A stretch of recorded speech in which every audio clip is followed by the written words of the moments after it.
Hey guys, I'm Nathan from Arms and Armor. Today I want to show you a rapier I just finished making. It is our Bavarian Rapier with a blued finish. So this rapier is a reproduction of one from the Museo Pol di Pozzuoli in Milan. The original piece is from around the year 1550 from the Duchy of Bavaria, probably, but maybe from Saxony, somewhere in the Holy Roman Empire. Right? This piece, I think, is a really elegant rapier.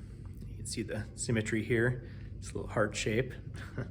So this piece is a Peterson Type 57 hilt, which is characterized by a large main ring, which is slightly concave from the inside, shaped to cover the hand, a smaller forering, a 3-tine inner guard, and, importantly, the front quillin, which would stick out here, essentially turns in to the knuckle bow. And the rear quillin is upturned and slightly offset to the outside, which helps to protect your hand in combat. So we use, see here, a wire wrapped grip. It's 2 counter twisted wires with 2 non-twisted wires in between, which is a really pretty finish. You can see the peening nut up here, the peen on the end. So this sword is meant to be held with your finger over the quillin block, which is very comfortable. We make these by hand. I'm putting my hand in it constantly when I'm making it, which leads to many burns. You can ask my wife. And so one of the things we make sure is that, you know, these details around the quillin block in here are smooth. They don't hurt your hand. Right? The decorations work the way they should without encumbering this sword. It gives coverage for the outside and the inside of your hand, just like it should. It's the right size. It's not too big like so many are. And you can see the way your thumb is protected by this 3-tine inner guard. Now the blade on this is 38 inches long from the end of the ricasso, and the whole thing is 45 inches, which is actually a nice length for, I'm 5'10". I could wear this rapier and it wouldn't drag on the ground. If I'm going downstairs, I'd probably have to shift it in my belt a little bit. But it fits, let's say, a man of average height today, as it would have probably at the time. If you were rich enough to afford a nice rapier, you probably had decent nutrition as a child.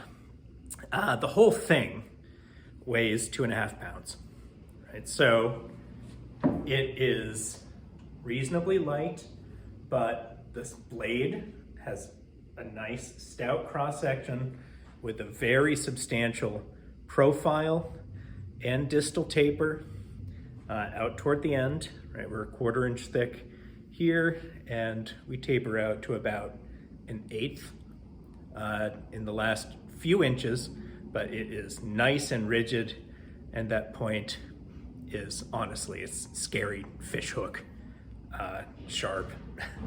It goes straight through you, but it has enough presence and it's balanced such that you can really fight with this, right? It's not one of those kind of contemporary rapiers where the blade is so light that you can't actually feel anything or control your opponent's sword. This was a sword that was made for fighting, probably in a civilian context, right? A rapier is an espada ropera. In Spanish, it's a dressing sword. It's a civilian sidearm. It's a piece of jewelry, and it's for essentially fighting in the streets or dueling, rather than usually as a martial weapon. But one other thing to note, the pommel is octagonally faceted which is a nice detail on it with this cool, nice little foot that steps down here to the grip. And the rings, it's a little hard to see on camera in this blued finish, are also faceted.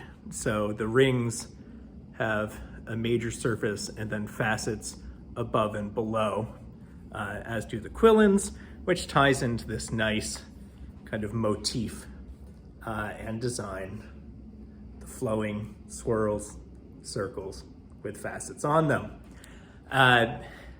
Check this out on our website. It's a beautiful piece. You can get it blued. You can get it, in bright steel. Heck, if you want it gold plated, we'll do it.